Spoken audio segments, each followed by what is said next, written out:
Bonjour mes amis, qu'est-ce qui fait qu'à un moment, nous auto-sabotons notre vie sentimentale, mais pas simplement notre vie sentimentale quelquefois, ça peut être aussi notre vie sociale, notre relation à l'argent, notre relation, je dirais, à des projets que nous voulons faire, nous lancer dans une formation, changer de travail, apprendre un nouveau métier.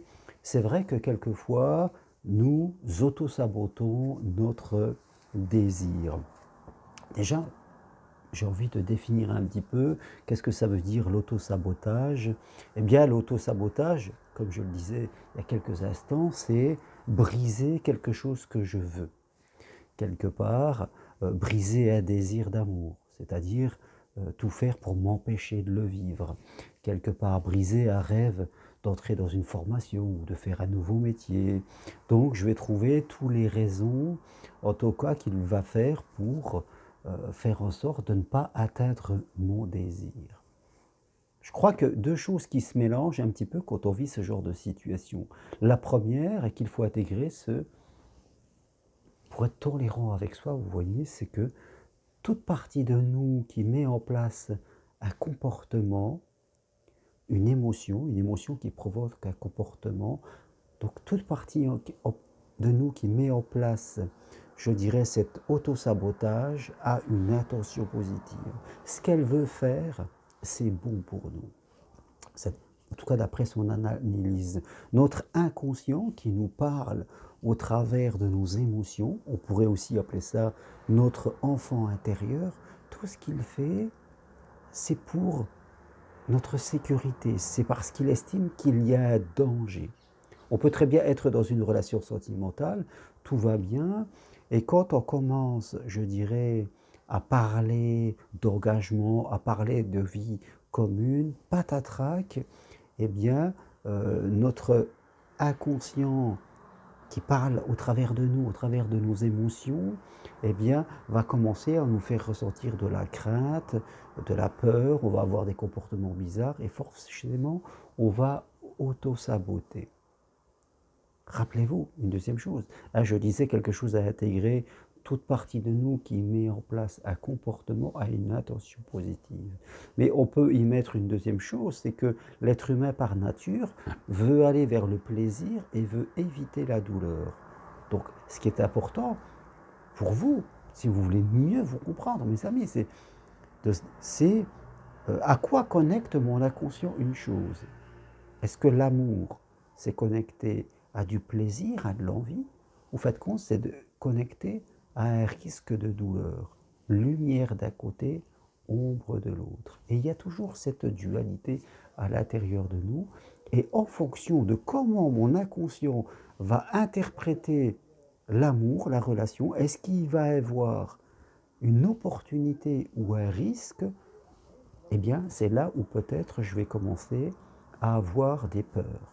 Et bien sûr, l'auto-sabotage, ça va encore plus loin que la peur. Il y a la crainte, le trac, la peur et l'auto-sabotage. L'auto-sabotage, c'est vraiment que je fais tout pour briser ce que je veux, je m'empêche de le vivre. Si je rencontre quelqu'un, je vais le faire fuir.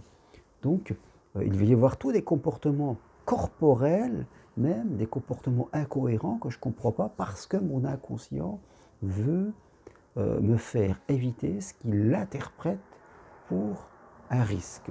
Alors bien sûr, quand on regarde son histoire, on dit souvent que la conscience est l'enfant intérieur, donc il réagit de façon simple. N'allez pas faire de la psychologie des profondeurs.